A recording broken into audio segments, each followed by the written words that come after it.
우리가 만든 존재가 우리를 등진다는 상상, 이거 정말 오래된 두려움이죠. 그런데 인공지능, AI 시대에 들어선 지금 이 두려움은 더 이상 그냥 영화 속 이야기가 아닙니다. 바로 우리 눈앞에 닥친 현실적인 질문이 됐어요. 이런 불안감, 사실 어제 오늘 얘기가 아니에요. 대표적인 게 바로 프랭켄슈타인이죠. 이런 고전들을 보면 기술에 대한 우리의 근원적인 걱정이 얼마나 깊은지 알 수 있습니다. 자, 그럼 이제 진짜 질문이 나옵니다. 지금 우리가 만들고 있는 이 복잡하고 강력한 기술들, 이걸 과연 우리가 제대로 통제할 수 있을까요? 통제권을 잃지 않을 수 있을까요? 그런데요, 이 질문에 대한 아주 흥미로운 실마리를 서울교육대학교 박형빈 교수님의 최신 논문에서 찾을 수 있었습니다.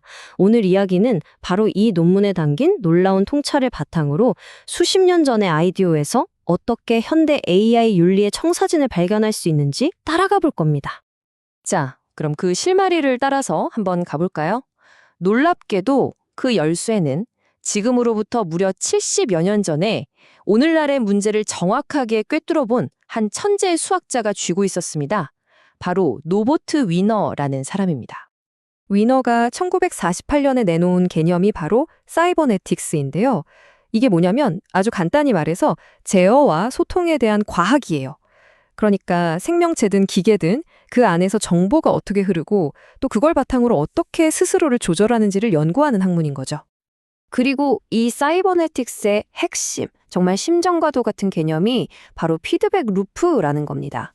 위너는 살아있는 것이든 기계든 모든 시스템이 바로 이 원리로 스스로를 조절한다고 봤어요. 이게 말은 좀 어려워 보여도 사실 우리 주변에 널려 있어요. 제일 쉬운 예가 바로 자동 온도 조절 장치죠. 생각해 보세요. 먼저 지금 온도가 어떤지 감지하죠. 그리고 우리가 설정해 놓은 목표 온도랑 비교를 해요. 그래서 만약에 더우면 에어컨을 켜고 추우면 난방을 켜는 행동을 하잖아요. 이게 바로 피드백 루프의 전부입니다. 간단하죠. 자, 근데요, 위너는 단순히 기술적인 원리만 설명한 게 아니었어요.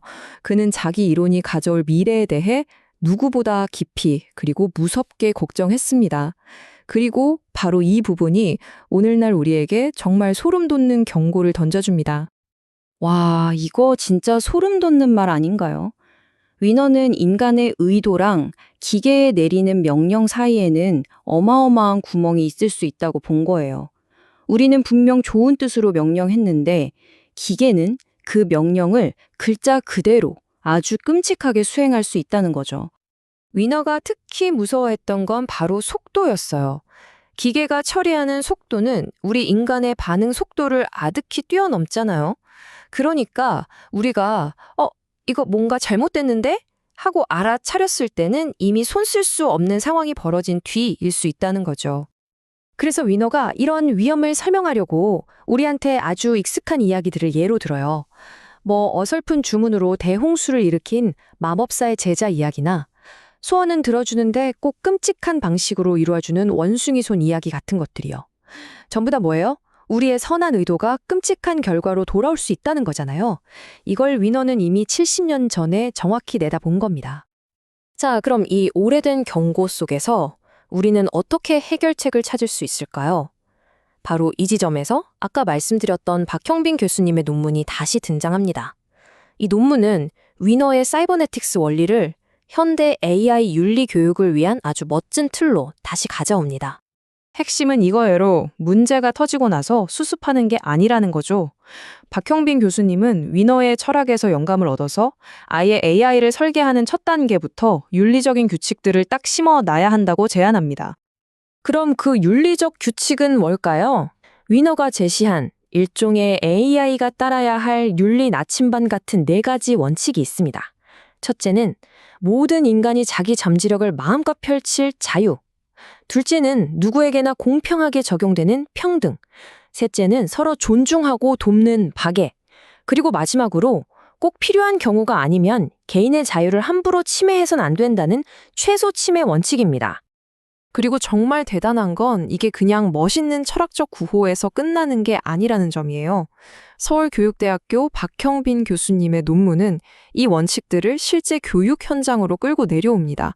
심지어 초등학생들을 위한 AI 윤리 교육 과정으로 아주 구체적으로 만들어냈어요.